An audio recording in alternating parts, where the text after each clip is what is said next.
Yun na nga. So, after po natin sa may Mountain Back, diretso po tayo sa may first highest point or yung new highest point sa may Tinok, Ifugao. And then after that, diretso tayo sa may Banawe Rice Terraces. And then, after sa Banawe Rice Terraces, punta tayo sa may Sagada Heritage Village. Ayun yung accommodation na kinuha namin. One of the best accommodation sa Sagada. So, from Mountain Back going sa first or new highest point ng Philippine Highway System, merong 52 kilometers or 2 hours. Pero maglaan na kayo ng 3 hours siyempre sa mga stopover natin, di ba?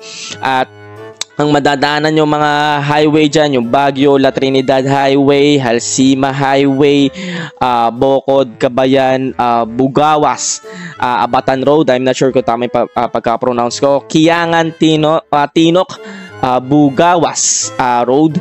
So, alis kayo sa timbak ng maaga, no? Kasi mahirap yung daan, no? Although hindi naman malubak, pero yan nga, bituka ng manok tapos matatarik yung daan. Lalo na dito sa may papunta na ng new highest point. Merong, mamaya makikita nyo sa video, no? Tuturo ko doon yung kung saan bumibuelo lahat ng nakakasabay natin, bumibuelo lahat bago sila talaga umarangkada doon sa matarik na yon. Bumibuelo kami, miski kami bumibuelo doon. So, after that, sa may first highest point. By the way, pag sinearch nyo sa Google Map, kasi pag sinearch nyo sa Google Map, highest point lang, baka mapili nyo yung sa Atok Benguet. Ayun naman yung second, no? Yung first highest point is sa Tinok, Ifugao, no? Sa Tinok, Ifugao. And then after natin sa may first highest point, diretso tayo sa may Banawe Rice Terraces. Pininpoint ko dito yung Banawe, yung arco ng Banawe. Merong 2.5 hours or 75 kilometers. Sabi natin 75 kilometers. After dyan sa may new highest point, guys, doon sa loop ko, guys, sa loob ng Luzon ng loop ko, eto na yung pinakamahirap na daan. Ang daming landslide sa may from first highest point going sa Banawe Rice Terraces, napakaraming landslide, guys. Ayan yung pinakamahirap na na-experience kong daan. Ang matatarik na bitukan ng manok, ang dami pang landslide. Ayan yung Tinok Kiangan Road. Yung Kiangan Road na yan, ako, ang hirap. Pagbabalik ka dyan, ayoko na dumaan dyan, pero no choice pagpapunta ka ng dito sa Banawe, iikot ka na ganito pag gusto mo pumunta ng Banawe. Pero kaya naman, wag lang kayong dadaan dyan ng umuulan at gabi, no? So after natin dyan sa may Banawe Rice Terraces, diretso na tayo sa may Sagada Heritage Village, no? Ayun yung accommodation na kinuha namin. So merong layo na 72 or 73 kilometers or 2.5 hours na biyahe. Dagdagan yung stopover, sabihin natin 3.5 hours na biyahe. So nakating kami ng Banawe Rice Terraces siguro mga alas 5 na. And then ginabi kami ng biyahe papuntang Sagada Heritage Village. So, around here sa may Nueva Vizcaya, Ifugao Mountain Province Road, merong part dyan na zero visibility dahil sa fog, sa fog or sa ulap, natatakloban na yung bundok ng ulap. Zero visibility, guys. Kaya as much as possible, huwag kayo dadaan ng Nueva Vizcaya, Ifugao Mountain Province Road ng gabi kasi zero visibility. Siguro mga isang oras na mabagal na takbo, zero visibility. At sa Sagada Heritage Village, guys, ayan yung address nila, mamaya bibigay ko sa South Road yan. Ayan yung one of the best, no, accommodation sa Sagada talaga kasi they offer traditional native huts as their hotel accommodation para ka talagang nasa sinuunang panahon, no, yung lugar nila. Nakakatuwa, maganda. Mamaya makikita nyo, i-tour ko kayo doon sa may Heritage Village sa Sagada. Okay, let's go! By the way, share ko lang pala, no, kung mapapansin nyo dyan, pag bumiyahe kayo dyan sa Cordillera, mapapansin nyo yung mga sasakyan dyan, karamihan, no, Tamaraw FX, no, ang daming Toyota, Tamaraw FX, tsaka mga Mitsubishi Delica, mga old model, no. Tinanong ko si Ate Lani doon sa may Mountain Back, bakit? Kasi sila, meron din silang tatlong Tamaraw FX, tatlo o dalawa. Sabi niya kasi, yung mga taga Manila kasi, yung mga luma nilang sasakyan, alam naman nilang malakas, tsaka matibay naman yan, Tamaraw FX, di ba? Alam na, solid yan eh. Binibenta sa probinsya.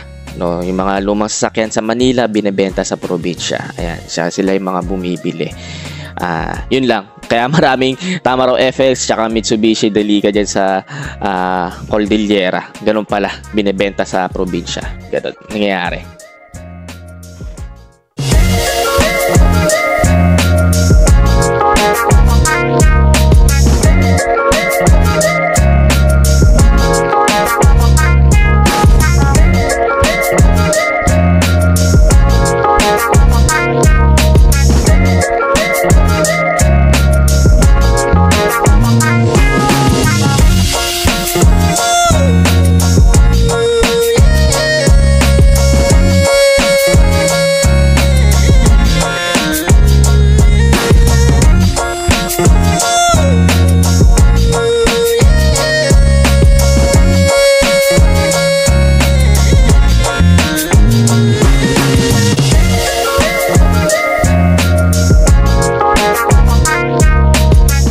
Ayan po yung sinasabi kong mahabang matarik papunta sa highest point. Malapit na po yan sa highest point at bumibuelo lahat ng masasakyan dyan. Pero yung malalakas na makina, yung mga Raptor, hindi na kailangan bumuelo, kayang-kaya nila yan. Pero mahabang matarik po yan. Hindi ko lang makita sa Google Map. Diba sa Google Map parang para makita mo yung daan, lalapag mo yung tao. Wala, hindi malapag yung tao. So, yan po yun. Pero malapit na po yan sa highest point. Siguro mga 3 kilometers, 4 kilometers na lang yung layo. Yun lang. Sama ko na rin to sa video para may idea kayo pag malapit na sa signage ng highest point. Mga 5 minutes na lang yan. Binilisan ko na, times 5 ko yung speed para hindi tayo mainip. Ayan, puro pataas na yan. At doon sa may signage, meron kayong mapapansin na na unfinished na building. Ayan, yan na yun. Ayan. Yan na yun.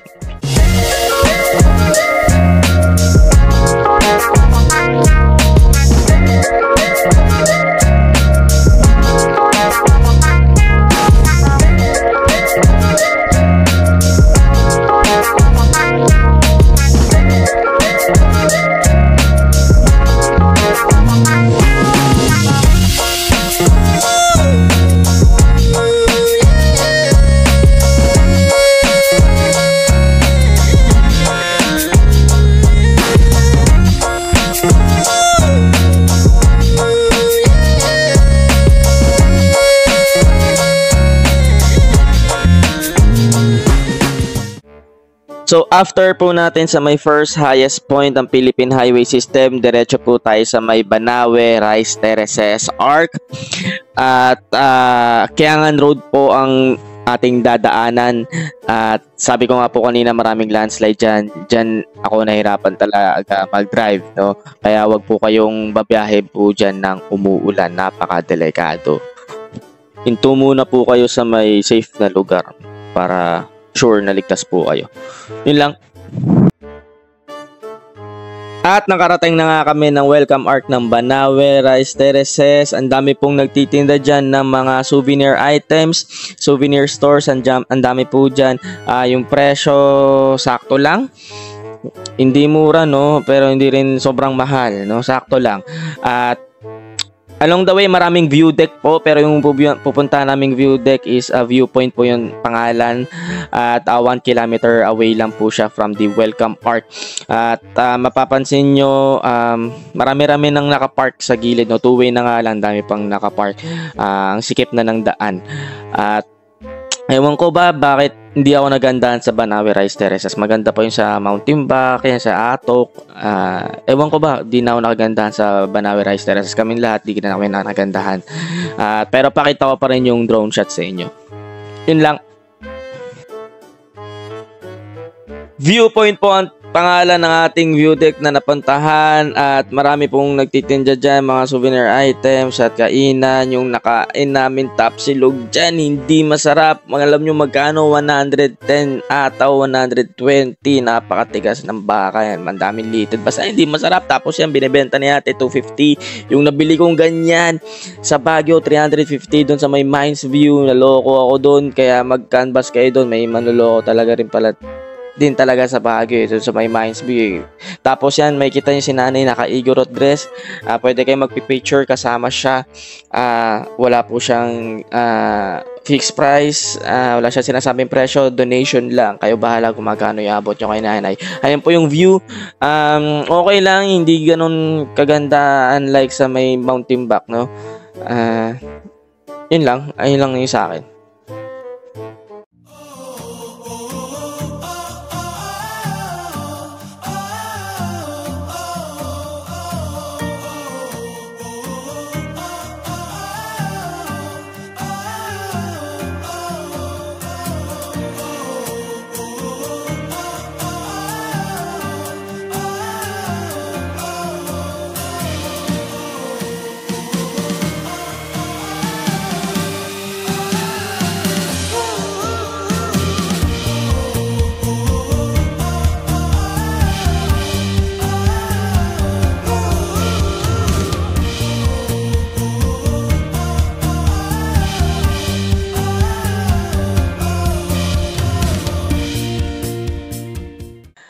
At nakarating na nga po kami sa may Sagada Heritage Village. Mga 8 PM na siguro kami nakarating from the Banawe Rice Terraces.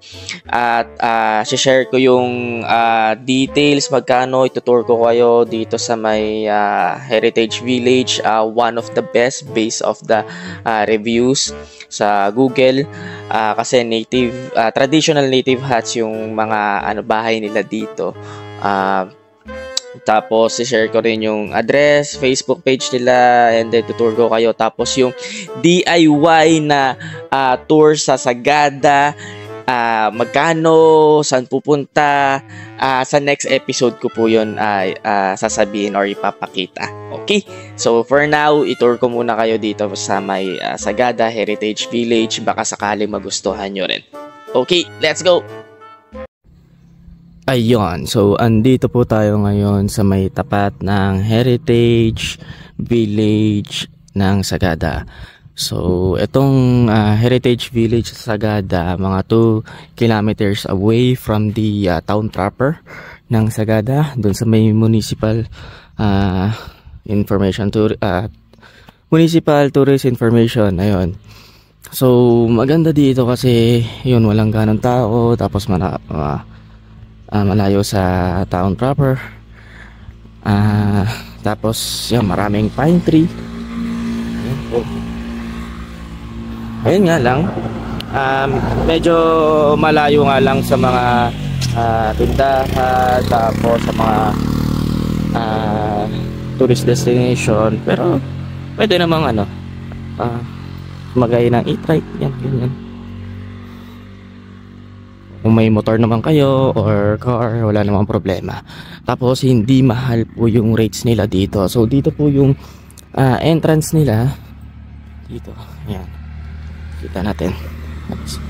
Dito, rough road. Okay lang, kaya naman. Ayan.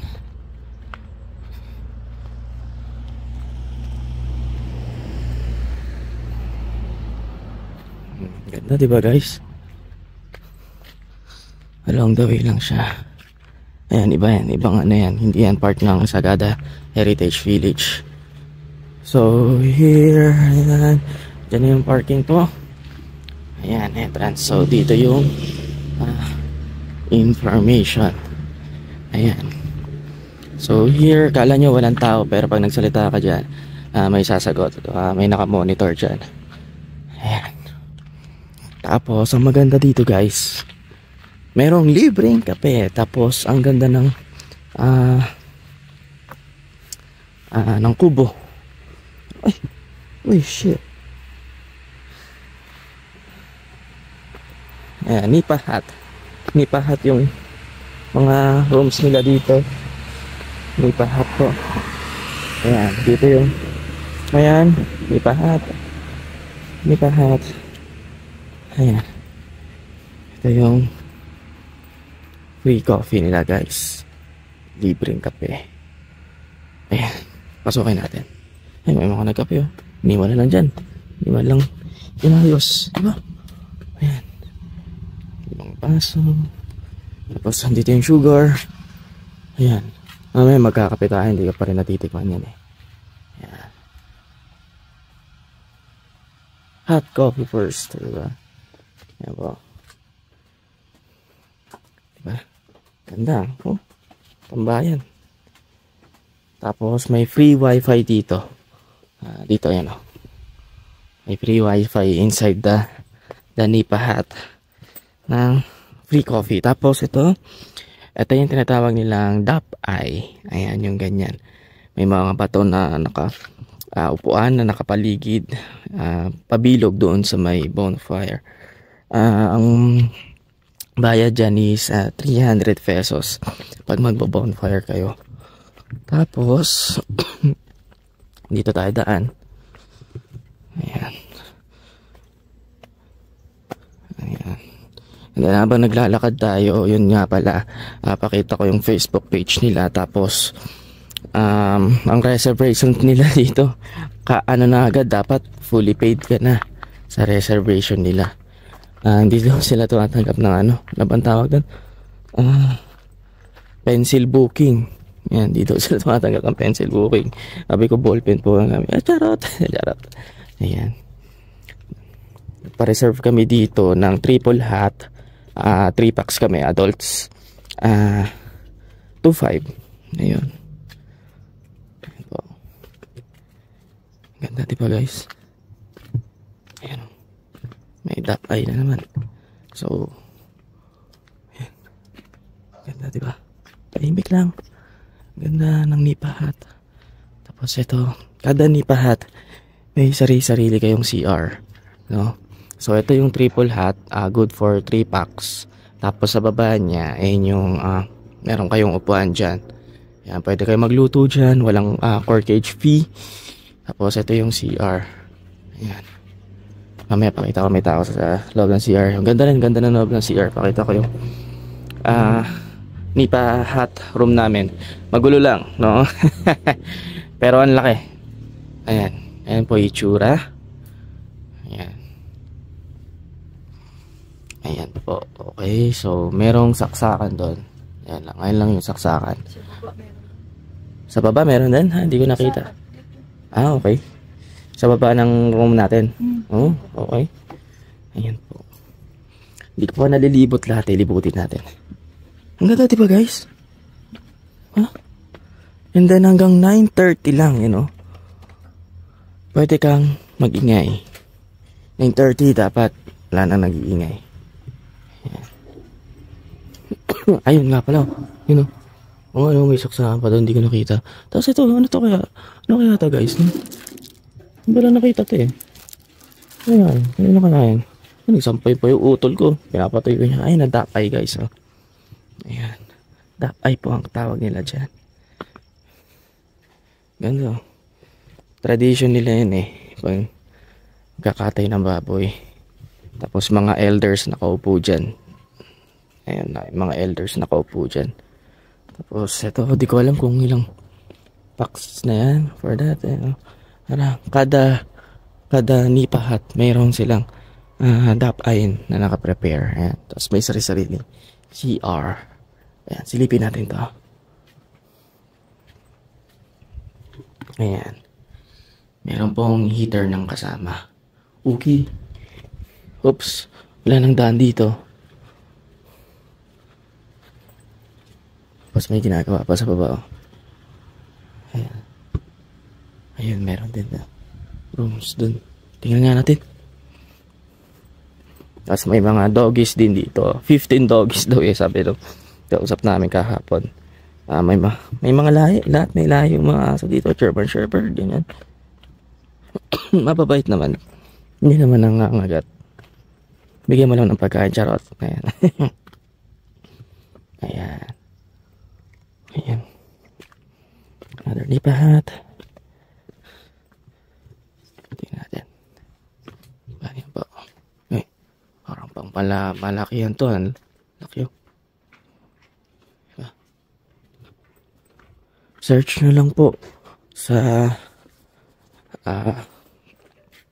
Google Map. Sagada Heritage Village sa may South Road. South Road yan.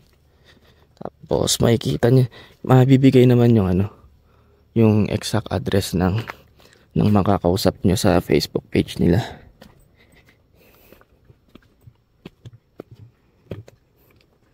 Yan, punta tayo hanggang dito. Laki na ito, pang ilang packs kaya ito, siguro hanggang 10 packs to. Yan.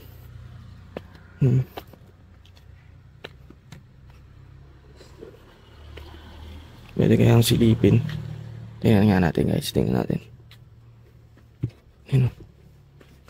Ito, naharap na ito, kalsada. Ang laki nga. Hindi pa. Oh, laki nga. Yun o. Tapos, mayroong, anong tawag natin dyan? Ba? Pasukin natin. Yun o. Higa pa sa taas. Kalimutan ko na ang tawag dyan. Ano bang tawag dyan? Parang second floor, pero hindi naman siya second floor. Ganun, basta alam nyo na yun. Naparood nyo naman eh. Okay. Tapos, may sarili lang. CR dito. Ayan. Ayan. Tapos, ayun na yung kalsada. Ayan. Ayos. Diba ang ganda? Ako lang maingay. Nagsasalita ako eh. Diba? Ayun lang. Sana nakatulong sa inyong video na to. Pagpunta nyo dito, alam nyo na. Wala lang silang kitchen. Pero pwede kayong umorder sa kanila ng mga pagkain. Pero pwede kayong magluto. Okay, dala lang kayo ng stove nyo, mga portable stove. Ayan. Tapos meron pala kaming dala mga processed food. Hindi na namin naluto. Tapos pinalagay na namin sa sa ref. Wala namang siningil sa amin. Ayun lang. Salamat sa inyo. At peace out. Bye.